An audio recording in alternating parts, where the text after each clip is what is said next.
It's that time again. If you're a real estate agent and you're looking to finally build a business that creates consistent cash flow, but you're concerned about all the market disruptions, relax. You found your safe haven to learn the secret to success. List you last. Welcome to this week's podcast.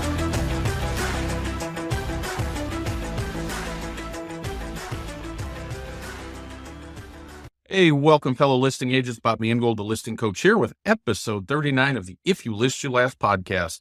As always, thanks for listening, sharing, and downloading. This week, I'm going to share the second part of the training class that I held for my team on the upcoming changes to buyer's compensation and listing language, and it takes effect this weekend. So I want to make sure that real estate agents at any company, any place, are prepared for it. And the most important message that I want to convey to you is to talk with your broker and your local MLS about your company, state, and MLS specifically. There are no standard, or there's no industry standard forms that covers all states and all companies. Now, in the podcast notes section, I'll include links to the documents and videos I discussed in the training. Just a reminder, make sure you join our Real Estate Asset Advisor Facebook group. You can join in on the conversation, share your thoughts, comments, or questions on any of the topics I discuss right here on the podcast. So let's get started.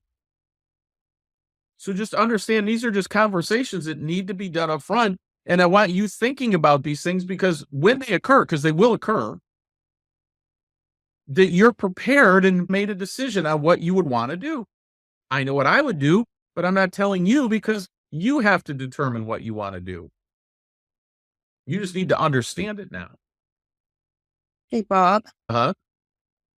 Do you know, will we be able, when we're trying to look up comps, are we going to have the ability to see if a seller, for example, a home sold for $420, but $20,000 was seller concessions? Is that going to be somewhere within the MLS so that when we're looking up comps, we can compare that? Because you can't have a seller say, I want top dollar, but I'm not going to pay a buyer broker anything.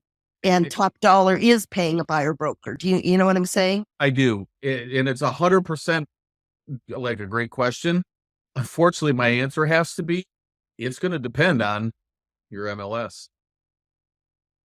When I say every MLS is making their own rules, that's not hyperbole. That's a fact. Bob, I can tell you that Bright in the East here will display concessions after closing. Again, reason. My thought would be that you almost have to.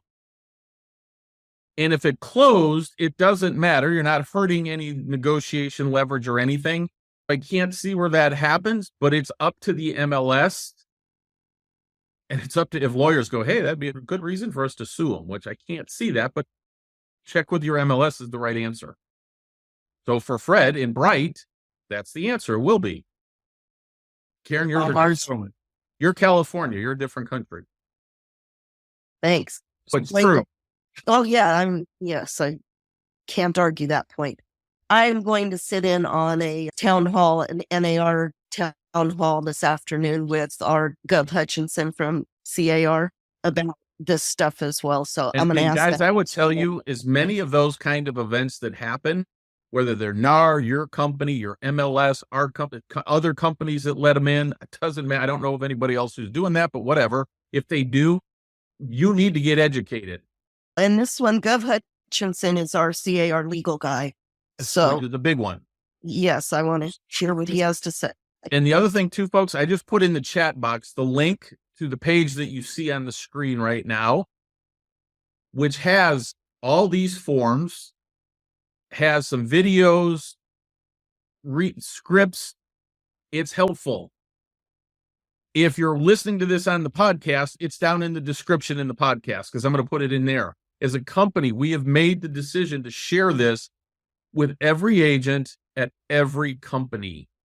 So you're more than welcome to take these, but do not take them as, hey, this is the rule, or you work for Bob's independent brokerage and, well, Bob told me that's how it works. If your broker didn't tell you and your MLS didn't tell you, don't use our forms. If you bring our forms to your broker and they go, damn, those are good, let's use those. Cool, do that. We know that's happening and we're encouraging it because they are. And there's a whole bunch of things here for overviews and things like that. You can watch the video there, hear all the forms, right? Forms and practices, some of the scripts. We've tried to take and download a seller net sheet, download a multiple offers review sheet. Guys, I don't know of any other company that's done this. One of the conversations that I would have with a buyer is, hey, before we write an offer, I will find out if the seller's open to concessions, if the agent will tell me, and we'll prepare a net sheet that would show you what the cost of this transaction would be to you, and then you can make the decision on how you'd like to proceed. So if they call up the listing agent, go, yeah, they'll pay up to 1%, and you've got a buyer broker agreement at 3%, you're going to need to put that difference in there, or you're going to do what we've done for decades, folks. You'll raise the price to cover the cost of that. That's all. Now, you got to be concerned whether it'll appraise or not, but that's the way it is. And so at the end of the day, this page has a lot of great information on here. This is that video I was talking about where Leo was talking with Tom Ferry. And so just different news articles here. One of the things I will tell you guys, if you see this nonsense on social media about, hey, we're not paying buyer's agents, you need to go in there and stop it and say it's bullshit. You're ignorant. Chris Andrews, you're on here, right? The reason I asked, I know he liked one of my comments on one of these posts today. Nope, he had to leave. Anyway, I've seen a bunch of posts on there about anonymous participant. What's with EXP not paying buyer broker? I'll never show an EXP house. Damn MLM is like, man, you're not even educated. Those are the agents that will create headaches for us, folks. So you can go to the EXP Seller Toolkit site. All these forms are on there. It should be in your SkySlope also. And there's all kinds of Q&A and things like that you can go through to do it and get what you need. So like I said, this is all on this page, but it should be in your SkySlope. Here's your single property. So let's talk about that for a minute. The single property buyer broker agreement does what? See, it looks the same. What's it do? Allows you to show one property. One property. If they wanted to see one property today, one property tomorrow, another property the next day, you would have to fill out one of these. I don't know why you would do that. Then you have your buyer broker agreement. But remember, we have two types of buyer broker agreement, exclusive and not exclusive. What would a non-exclusive buyer broker do? Anybody know? It says, I'm going to sign this with Karen, but I could sign it with Robert, and I could sign it with Jerry, and I could sign one with Alexis, and whoever gets paid. Whoever writes the winning offer gets paid. The others don't. Can I ask a question? Why would we do that? Time waster. I personally, again, I'm only giving you my opinion. I would never do that. I'm signing exclusive buyer broker agreements, period. But that's me. You can do whatever you want. The single property, that's really meant for like that whole Zillow kind of thing, right? That's what you would use if you wanted to be a Zillow touring agent. Guys, here's another question. And I know agents are doing it. And whatever, if they need the money, they need the money. But why would I go and show houses for 7 days, have no loyalty, and next week they go to a different one? Just your choice. It's not good or bad. It's not my opinion. It doesn't matter. It's what each agent makes the decision how they want to run their business. Bob? Yeah. Do leases fall into this as well? I'm sure they do. I haven't asked that question specifically, but I'm sure. No, they don't. We've asked that. Okay, but Fred, you can't make that comment though, can you? It does it in They Virginia. don't. Our broker. In Virginia. David's in Texas. It may in Texas. I don't know the answer. So my real answer is ask your broker, because what is true in Virginia is not could not be true in Texas too. That's all. So I'm not saying it's not. Within the context of do open houses, and the two questions came up. One was, Fred, it doesn't matter. Everything is state and MLS specific. What you heard for Virginia could be different everywhere else.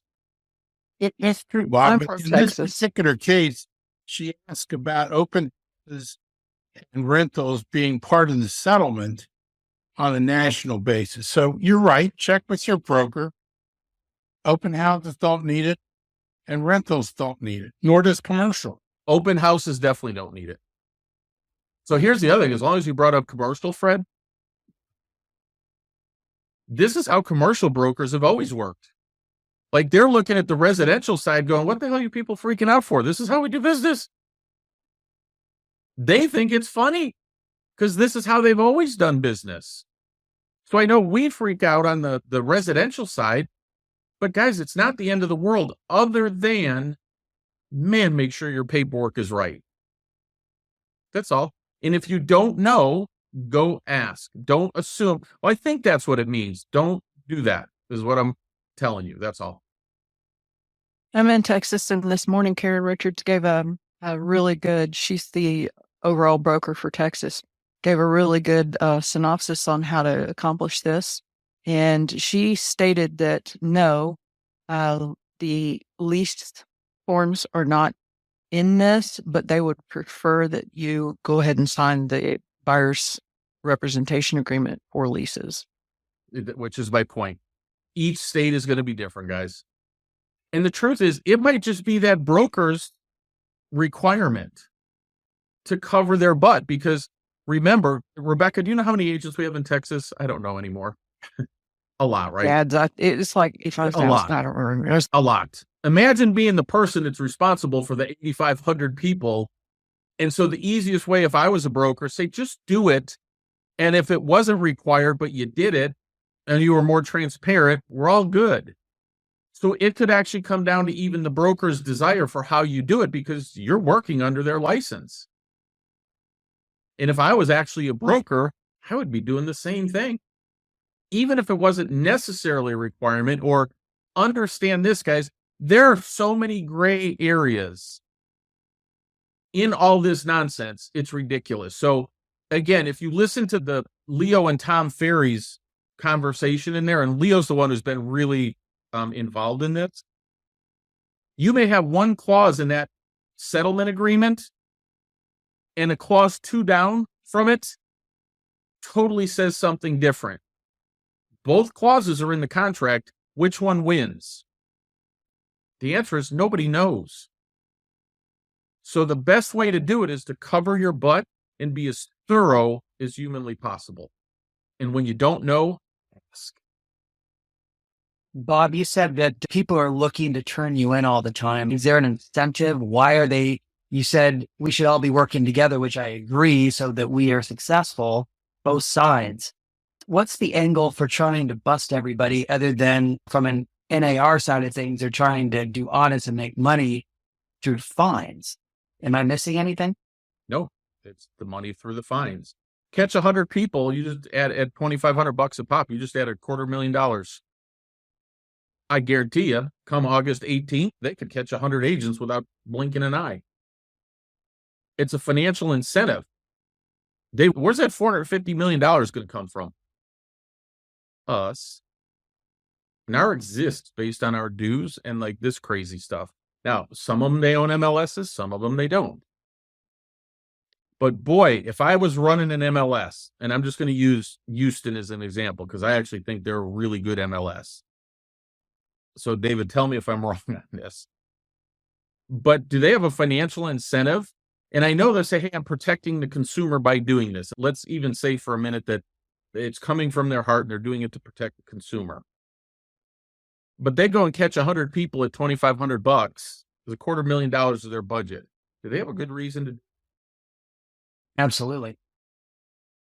Hell, am I incentivized to maybe go hire a couple of extra employees Probably so. and catch it? California is actually employing AI to read every listing in all the comments to see if they can find any way that you're trying to either A, that you bring up compensation, or B, that you come up with symbols and things like that. So let's say, I don't know, through whatever real estate community is, hey, if I make the first 3 letters in comments in bold, I'm paying 3%. If it's the first 2, it's 2%. If they pick up on that, you're toast. So the real answer is just don't do stupid stuff like that. It's just a function of explaining it to buyers and sellers. And the process works the same, if you will, other than more paperwork and more explanation, which is transparency, which is part of what that lawsuit was supposed to help. Did this actually help the buyers, though? What do you think? That's what it was. That's who it was supposed to help. What do you guys think? Made it more confusing. No. It made it more confusing, but what else? The answer is no, it did not help the Made it seller. more expensive. Made it more expensive. Let me give you an example. How many of you guys have ever written a contract for a buyer? Let's say first-time home buyer. It's typically where it's at. And they needed, I don't know, 4 or 5 points to pay for closing costs. Any of you guys ever written a contract like that? Yep. So now let's say your buyer needs 4 points for closing costs so they can close the deal, but you get 3 of the seller, you get 3 on the seller concession. On a conventional loan, you can only get 6%. So instead of being able to get 4% for the buyer, you can only get 3 in addition to your compensation because that's a Fannie Mae and Freddie Mac guideline. Did that help a buyer? I think so. VA's limited to 4. Now, VA did do something, and I'll be honest with you, I didn't have time to check, where they've done something to help the veterans where they can pay the compensation. But guys, the limits on those seller concessions for lenders did not change. If you eat up half of the seller concessions for compensation and somebody needed that additional help, because we've all done it, we've all put those deals together, and it's helped the buyers, they're at a disadvantage now, aren't they? So somebody's yet to explain to me how this is so damn advantageous for buyers. Now you have buyers that are going to be willing to give up representation that will go to listing agents that'll do that stuff and not get compensated or lower their commission to do it, but not be represented right and not go in and be able to negotiate a deal because they're dual agents. Did the buyer really, and when it's dual agency, does the buyer or seller win in dual agency? The answer is no. The realtor really doesn't because, boy, did you accept a lot of liability. So those are decisions you have to make now. But in my opinion, this didn't do anything to help the buyer. It didn't do anything to help the seller. Now sellers go, well, I don't have to do that. But you're right. But you also don't have to have buyers because, well, last time I checked, you're not marketing every day to find buyers. That's what we do. And other agents have a lot of buyers. And if we say, hey, we're not willing to compensate the agent, we're happy to take your offer, but we will not participate with your agent. Let's be honest, guys, the majority of people are going to, majority of buyers are going to say, no, I'm not doing that. Now you cut down the competition for your listing. You sellers lose in the long run too, because they won't have as much competition for their listings. But we can talk all day long about how we think this is a bad thing. What's the only thing we have to understand? Do it right. It's here. And there's nothing we're going to do about it except make sure we do our job and we get educated. And I do believe that's the opportunity that's out there because I believe many agents will not educate themselves. I believe many agents will go, oh, hell, I'm not doing it this way. I've been doing it this way forever. Cool. Let them do that. Eventually, you'll have less competition because of it. So I actually think it's a good thing. Hey, it forces you to have these conversations with buyers. It forces you to have these conversations with sellers. They might be a little uncomfortable until you understand what the value you bring to the relationship is. And for the Home Boss members, nothing we do changes. You can call it a seller concession now. The only thing, just use the same kind of language we had in there. We're going to offer this to the buyer's agent and a lot. It's going to show up that way and you're perfectly fine in doing it. Just make sure the seller signs it. Bob, I have a quick question. Uh-huh. We use 3% our home boss calculation, right? Mhm. The buyer has a buyer agency agreement of 2.5. This buyer can't take advantage of the 3%. The 3% is used to calculate the agent compensation. How do we net out the 0.5%? What would happen in that scenario, Fred? That 0.5% is credited to the buyer. It's credited to the buyer by The buyer. Right? So To the remember, buyer by the agent. yes. Okay. So remember, compensation now goes between the seller and the buyer's agent. So if the buyer's agent says, hey, I agreed to take 2.5%, the seller, I was willing to pay 3%, and I have it in the listing agreement, and that's what we promised. My Mr. Agent, you're going to get sent 2.5%, and the buyer is going to get credited 0.5%. Okay. From the buyer agent. Right. But it's important to understand when you select a buyer broker agreement, whatever you sign it for, you can always take less, Yes. but you cannot take more. Now, here's another Now, question. How's it going to get disclosed? What's that? How does that get disclosed as far as from the listing It'll have to agreement? be in the offer. Okay. So here's the other thing, guys. Remember in prehistoric times like last week, you could never talk about compensation in the contract. Can you now? Yes. Yes. As a matter of fact, again, on the Bright contract, it has item D, seller subsidy to buyer, and item E is seller payment towards buyer brokerage compensation on page 1. So again, I will tell you, Fred, ask your broker. But the way that I'm just saying that's I would what it is. interpret that as you're going to get 2.5 is going to the buyer. So whatever line you told me it was on. So they literally did it where you could break that down, which is cool. But other MLSs may not do that. Right. That's all. This is the contract. But so that's what I'm telling you. Contracts and everything are different in different MLSs. Oh, absolutely. I understand that. So that's all. Trust me, guys. I wish there was a way we could make this standardized. It's not. Down the road, I think it will be, but it's not right now. Do you foresee each brokerage doing what EXP did, writing their own I think they have to. listing agreements? I'm not worried about listing. I'm saying, what happens if we get 7 different buyer purchase agreements? What I would say is that most will probably go to this form that I have on the screen, the direct compensation, where you're disclosing. You're paying the broker. You're paying the buyer, not me. That's all. Okay. Because anything that has to do with a payment, right? So payment comes into EXP, or it doesn't matter what company, and then it goes out to another company. We just got in the way of, hey, were we negotiating compensation? Was that fair? So you open yourself up to more lawsuits. So remember, one of the reasons, because I've seen some of these comments in social media too. What the hell did they do that for? Because we are a nationwide brokerage. We are not a franchise. We are the only nationwide brokerage that operates as one company. So guess what? We have to protect everybody. So the easiest way for us to do it is saying, hey, we're out.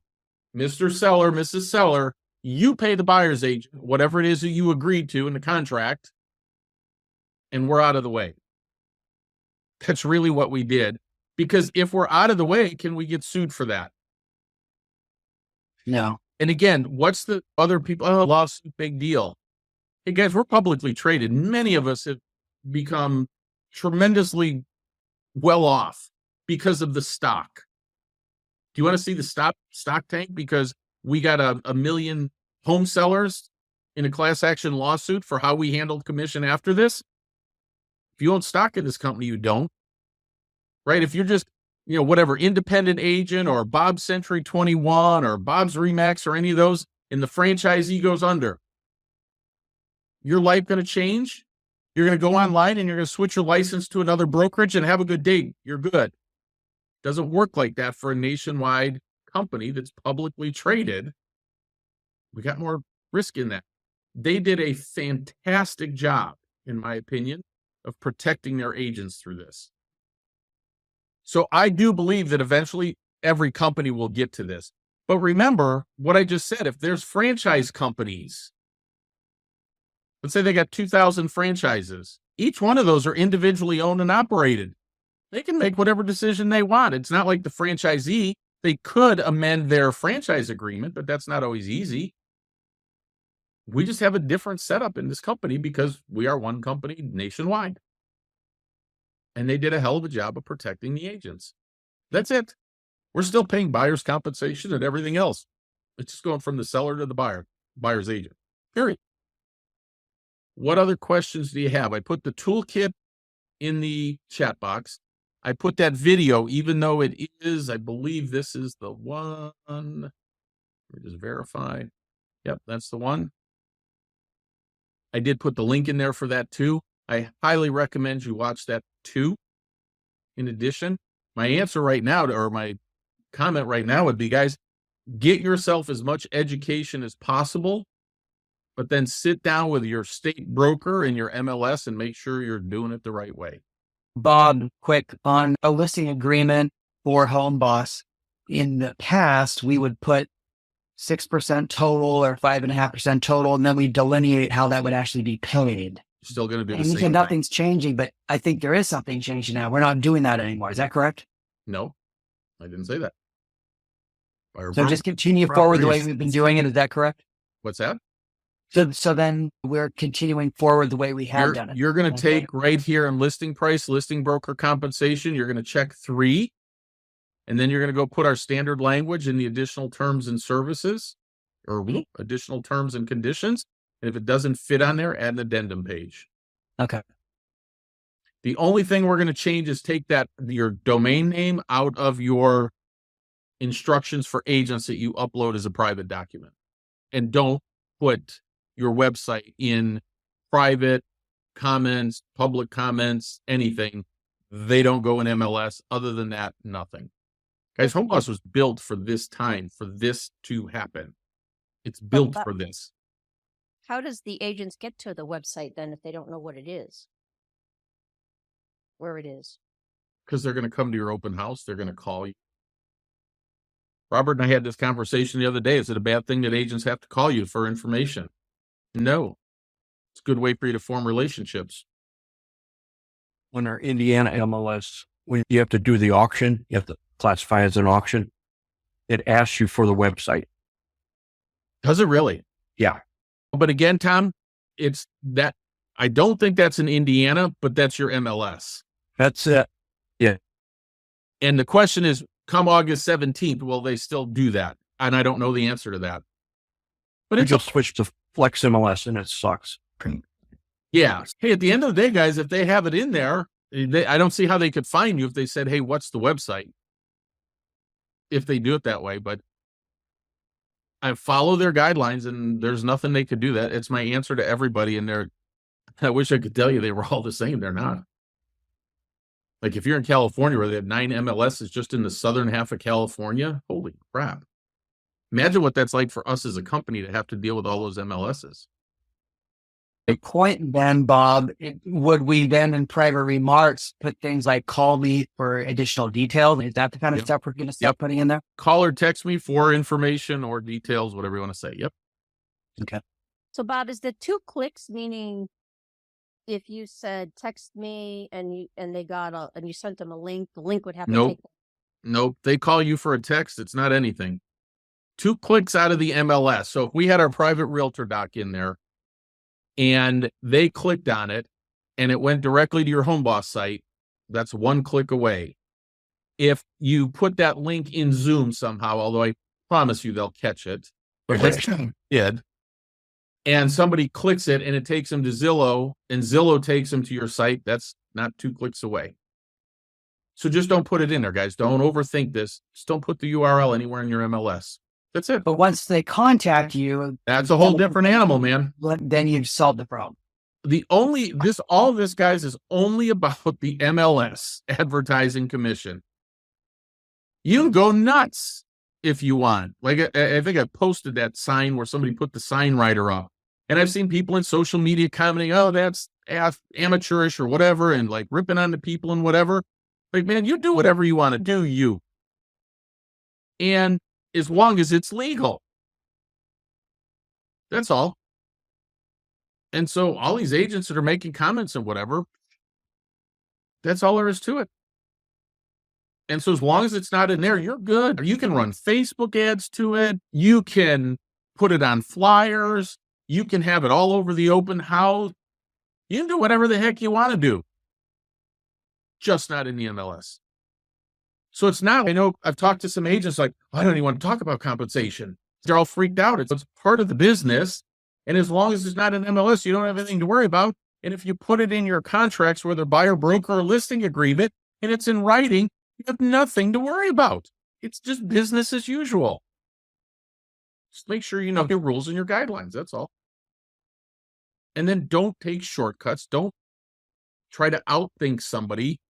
Oh, I'm going to do this or I'm going to do that, and they won't catch that. Stop thinking like that. Just do it. It's not a big deal. I actually think sitting down and explaining this to both buyers and sellers, I actually think that's a good thing. Maybe when buyers understand what is all involved in this process, you won't see people go, oh, they don't deserve that kind of money. When they see the work that's involved, what's involved in knowing and all those other things, they'll go and try and work their way through some of these deals. You'll find out. In my opinion, this was not good for buyers, but the market's going to dictate what's going to happen. So, any other questions? So, for those of you listening, I will break this up into 2, maybe even 3 podcasts. I'll keep them at about 30 minutes. I'll ask one other question, Bob. We're obviously getting people reaching out through WhatsApp and other things where they just want to look, and you maybe send them stuff. But what would be your take on how you handle this? Because as you're really loose, you end up with nothing. If you're really tight, people run away. This is getting really difficult to start navigating through. What are your thoughts? I would tell you just slow down and just think it through. So let's say somebody reaches out by, let's just use WhatsApp. Can you set me up on a search? I would do it.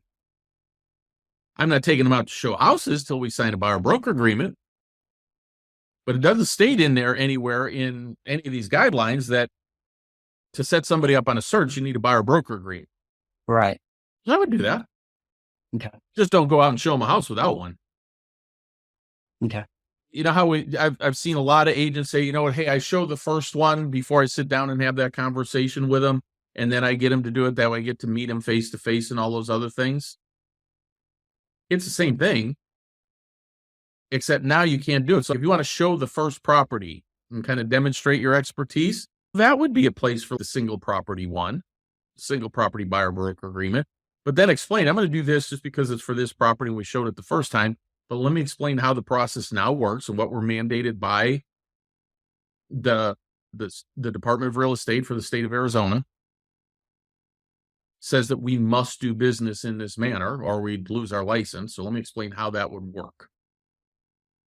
So Bob, taking to the other idea where you said, when you're writing down the compensation, you said 3% is an example for traditional type listing, but you said for maybe new home up to 5%. Why can't we just do up to on all of these approaches? Because up to is fodder for lawyers.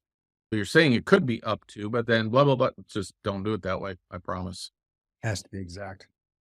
What the meaning of the word is for those of you old enough to remember what I'm saying. Okay, so for the new builds, up to is fine, but again, for the normal, just say 5%. If you know that, hey, there is one out of 20 builders pays 5%, do 5%, but explain it to your buyer.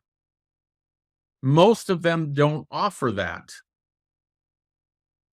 So let's say that. Oh, I see what you're saying, because you can always go down. Okay, I got it. You can always go down, but you can't go up. I gotcha. So I'm trying to think of a scenario that I could give you where, so let's say that you do have a buyer broker agreement, right? Say 3%, and the seller's willing to pay you 4%.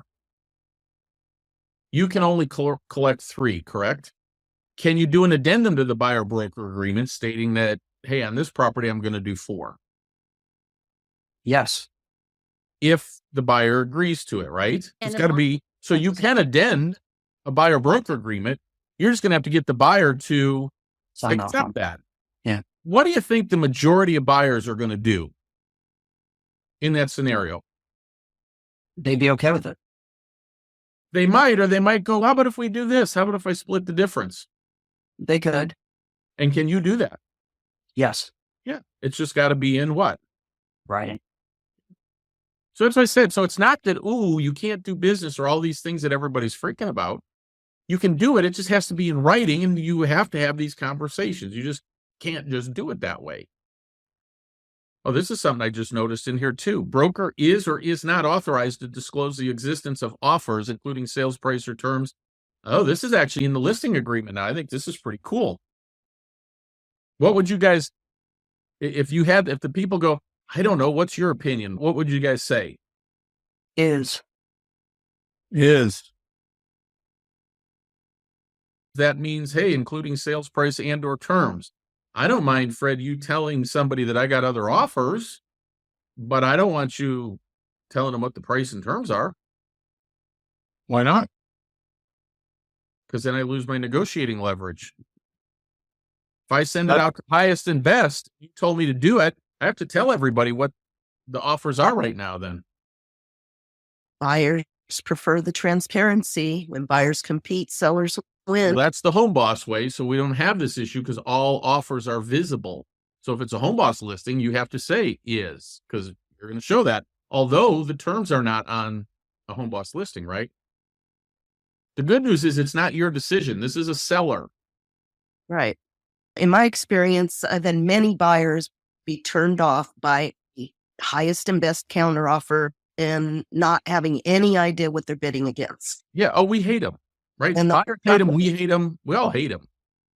Yeah. So why not disclose it? What I would recommend here is, hey, I would put it as is, but I don't want this disclosed. So I would come down into the additional terms and conditions.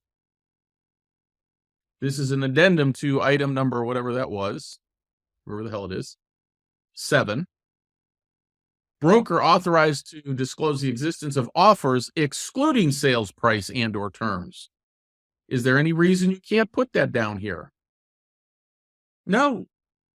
It's just the seller agrees to it. Now, I'm going to tell you what I would personally do. Anything that I have additional terms and conditions, I would have them initially. Yep, I know it's in there. Yes, I know there are signatures, but I would have them initialing this stuff. My answer to everything is you can't be too careful. You can't be too detailed.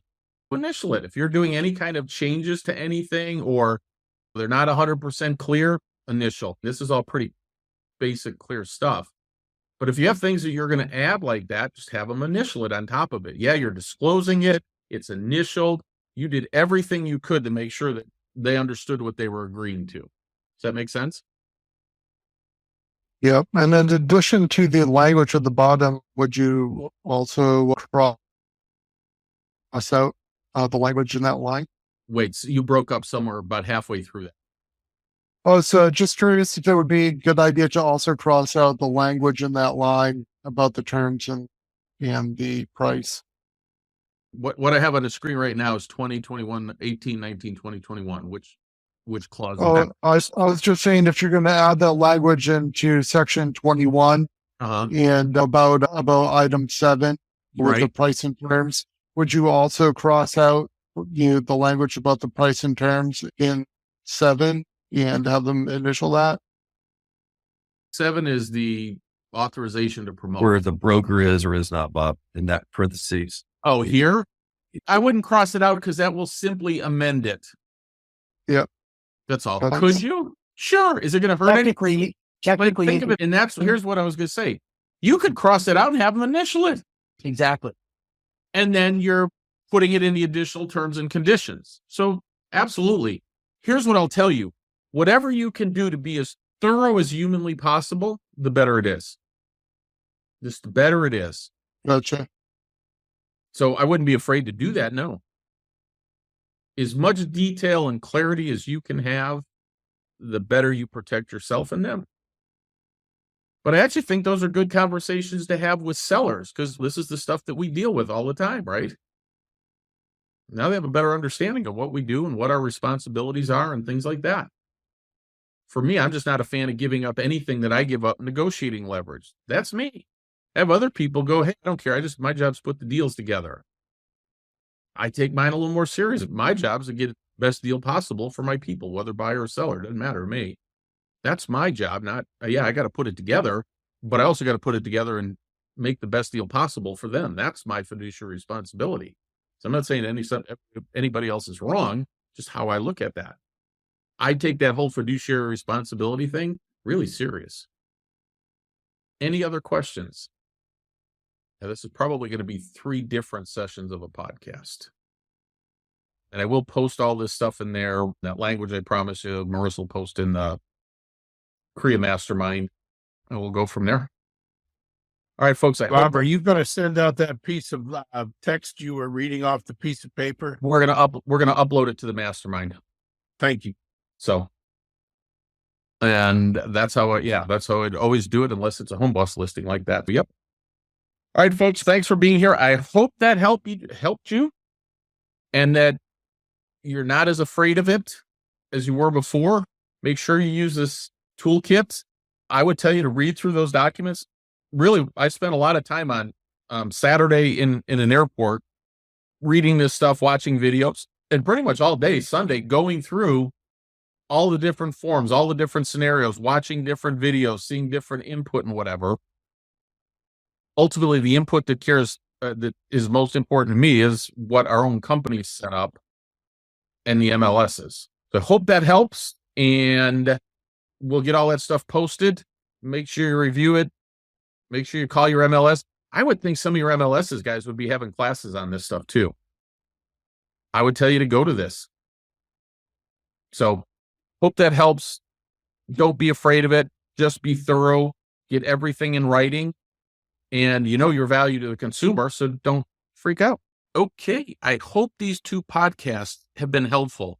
Again, be sure, please, to check with your broker and your local MLS for guidance. So we'll talk to you next week. And remember, if you list, you last.